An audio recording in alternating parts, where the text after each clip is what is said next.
Chers amis, chers auditeurs, vous venez de vous réveiller après le discours d'Emmanuel Macron. Vous avez enfin compris que nous n'avions pas affaire à une simple grippe saisonnière.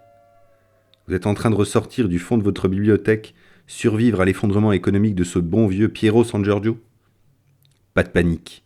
À Radio Lorraine Enragée, nous avions anticipé, et nous allons modestement vous offrir, durant ce cours intermède, les repères de base dont vous avez besoin pour traverser cette crise qui va voir advenir le nouveau monde sans trop de turbulences. Alors attachez vos ceintures et prenez un stylo pour écrire. Ici Perceval Le Lorrain. Vous n'êtes pas à l'écoute de Radio Londres, mais bien de Radio Lorraine Enragée.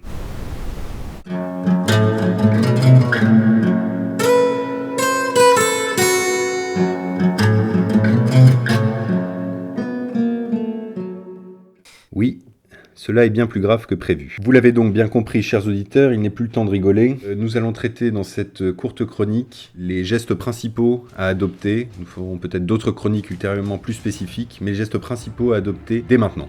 Nous traiterons évidemment des gestes de base que nous allons évidemment rappeler. Puis nous aborderons le sujet de l'alimentation, de l'hygiène, de la santé. Également le sujet de l'information, comment nous allons nous informer pendant les prochains jours et quels gestes, quelle éthique à mettre en place concernant cette information. Nous aborderons également le sujet de la communication, du téléphone et de l'Internet. Enfin, nous terminerons peut-être par quelques conseils de philosophie de vie et de spiritualité. Chers auditeurs, vous l'avez compris, nous allons tous maintenant devoir changer de comportement. Le temps de l'insouciance à la française, de la bravade, de la révolte, moi j'ai pas peur, le virus ne passera pas par moi, est révolu. Il est temps vraiment d'adopter les gestes de base qui vont vous sauver la vie, mais peut-être aussi sauver la vie de vos proches. Il n'est plus vraiment temps de rigoler. Je rapporte ici les infos de la belle-mère d'un de nos collaborateurs à Radio Lorraine Enragée, qui est infirmière à l'hôpital Émile Muller de Mulhouse. Elle nous dit « Ayez le moins possible de contact physique avec autrui. Ici, un patient admis car diagnostiqué sur 2 décède du Covid-19. Nous n'admettons plus de patients au-delà de 70 ans pour focaliser le peu de ressources disponibles pour les enfants diagnostiqués. » Et ce genre de témoignage peut se retrouver un peu partout, dans d'autres hôpitaux, et vous le savez, la région Grand Est, comme l'a souligné le président de la République, est particulièrement touchée. Alors oui, dès maintenant, on ne peut plus se permettre de se faire la bise, ou de se serrer la main. Vous l'avez entendu, et nous allons le répéter parce que ça va mieux en le disant, il est très important de bien se laver les mains, après être allé faire ses courses, ou tout autre moment où vos mains ont pu être en contact avec des vecteurs de virus, une table, une planche ou un emballage pris dans le rayon de votre supermarché. Lavez-vous les mains régulièrement. Si vous le pouvez, au savon en priorité et au gel hydroalcoolique ensuite si vraiment vous n'avez pas le choix, car vous le savez, les réserves du gel hydroalcoolique ont tendance plutôt à diminuer qu'à augmenter. Deuxième conseil le plus important évidemment, c'est de rester au maximum chez vous et de ne vous déplacer que pour les trajets importants. Exemple de trajet important, aller acheter à manger. Aller aider sa famille, ses amis, ses voisins, ou peut-être le SDF du coin. Il est important aussi de prendre l'air pour vous aérer le cerveau, mais sans retrouver qui que ce soit. Donc il est important de ne pas rester complètement confiné chez soi. Quand vous sortez, faites-le avec un masque et des gants. Si vous n'avez pas de masque, et a priori c'est le cas de la majeure partie d'entre nous, vous pouvez le fabriquer très simplement. On va mettre un lien en description. Vous avez juste besoin de 2 feuilles de papier absorbant, de 2 élastiques et d'une agrafeuse. C'est tellement simple que vous pouvez même organiser un atelier bricolage avec vos enfants.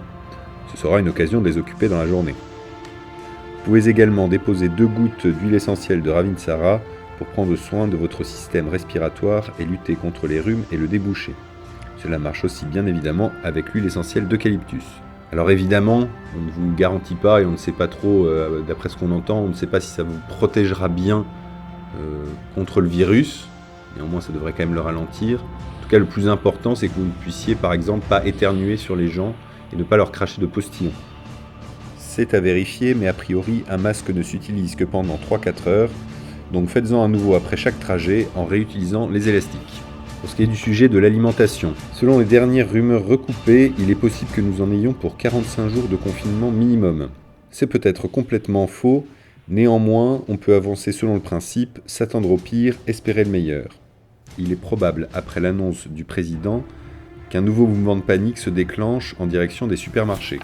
Alors en cas de panique et de déferlement dans les surfaces commerciales, restez chez vous, et attendez que la vague soit passée pour aller vous approvisionner. Il faut savoir aussi que les grandes surfaces sont loin d'être les seules sources où vous pouvez trouver de la nourriture. Comme l'a très bien suggéré un de nos camarades, vous pouvez aller voir des traiteurs, des bistrots, des restaurants, des producteurs locaux qui eux vont beaucoup souffrir pendant cette période et vous pouvez leur proposer de racheter leur stock pour éviter le gaspillage et puis pour vraiment les aider dans cette période de crise qui va être très difficile pour eux.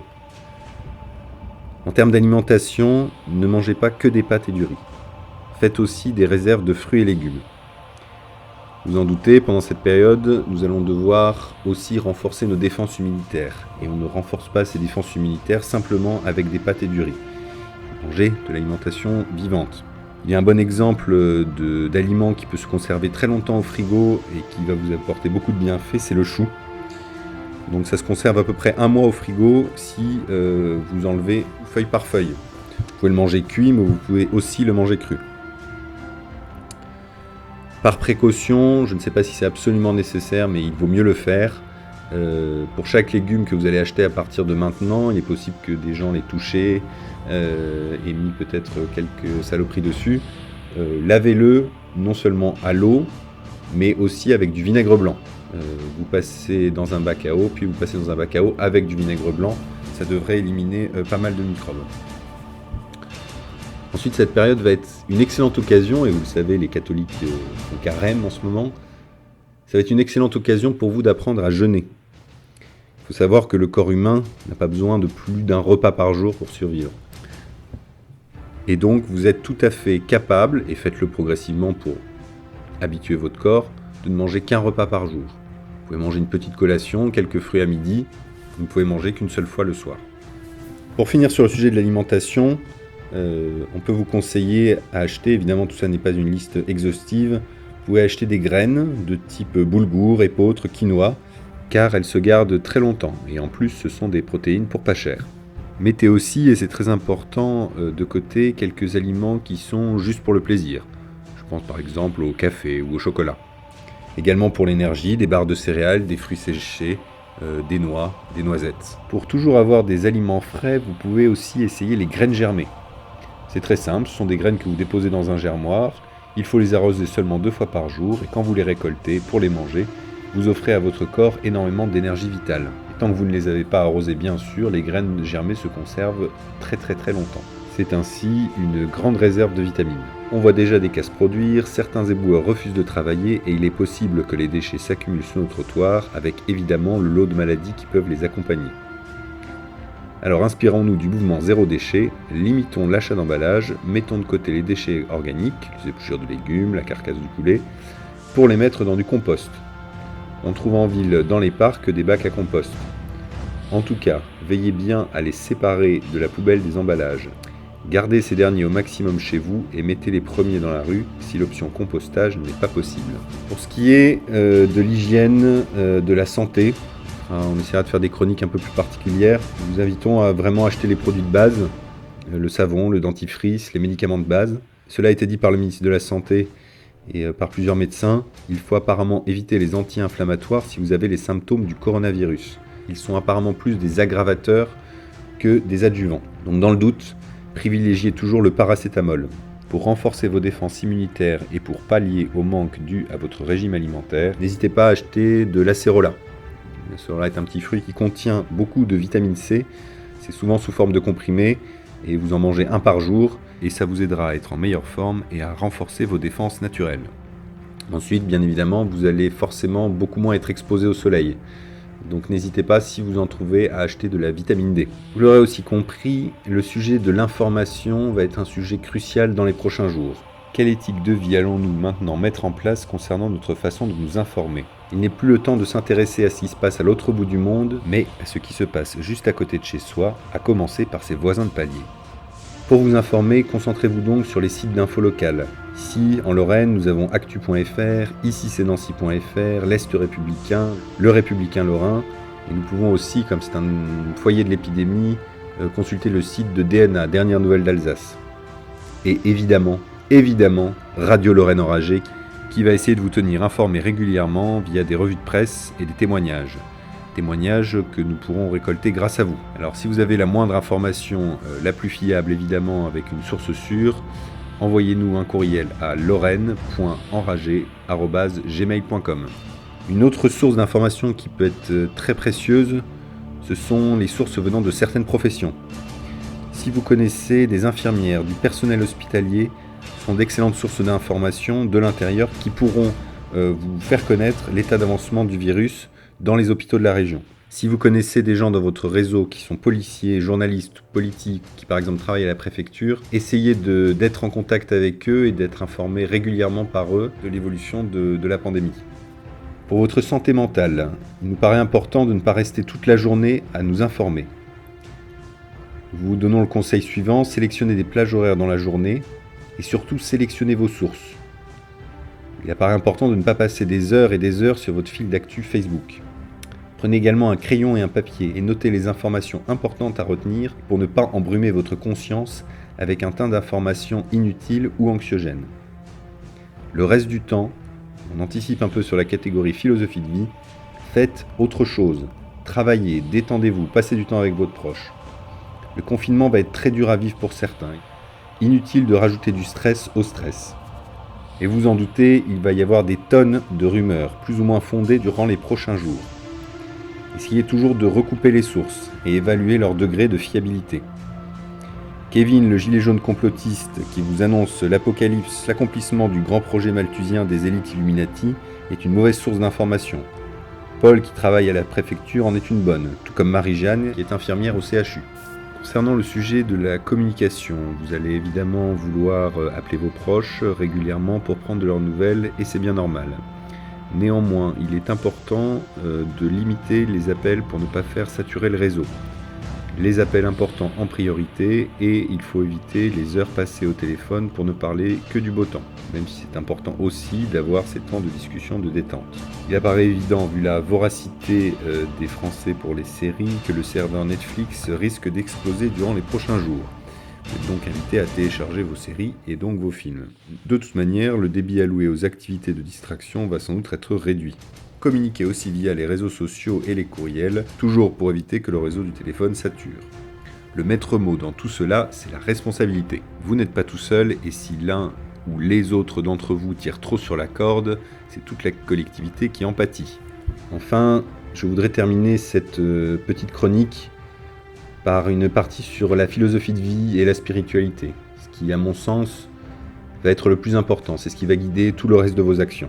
Nous sommes plusieurs à le croire à Radio Lorraine Enragée, cette crise est une chance, et il faut que nous fassions tous de cette crise une chance. Il va évidemment y avoir des moments terribles, des morts, mais aussi de très belles choses à vivre.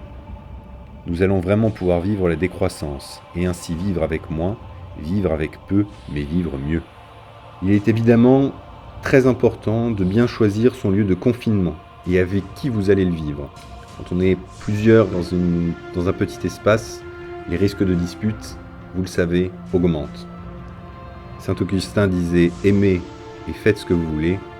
Je crois que c'est une bonne maxime pour éviter toute forme de dispute et de conflit dans un temps qui n'en a vraiment pas besoin. Profitez de ce temps aussi pour se rapprocher de votre famille. Nous allons nous rendre compte à travers cette crise que la famille est le noyau essentiel et fondamental de la société.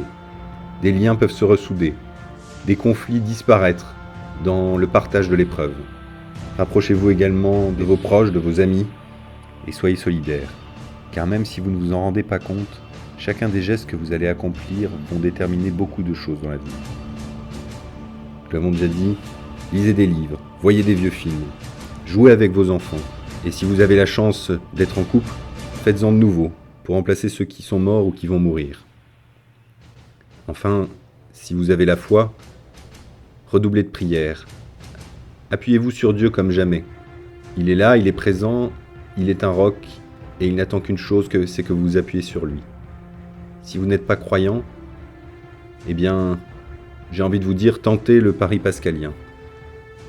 Pourquoi ne pas s'adresser à Dieu comme s'il existait, lui demander son aide, dans la souffrance, dans l'inquiétude, dans la peur. En ces temps de crise, je crois vraiment qu'il peut changer votre vie, changer votre avenir et se révéler être un grand soutien dans cette période de changement. Alors voilà, ce n'était évidemment pas une liste exhaustive et nous aurons l'occasion de revenir dans de prochaines émissions ou chroniques plus spécifiquement sur chacun des points. En tout cas, si vous voyez des éléments importants que nous avons oubliés ou que vous voulez simplement partager, n'hésitez pas à le noter dans les commentaires. Chers amis, chers auditeurs, aujourd'hui vous êtes confinés. Alors restez à l'écoute de Radio Lorraine Enragée. Que Dieu vous garde et vous bénisse, vous donne du courage et de la force dans cette épreuve. Et n'oubliez jamais ce que disait le Ménil. La vie commence toujours demain.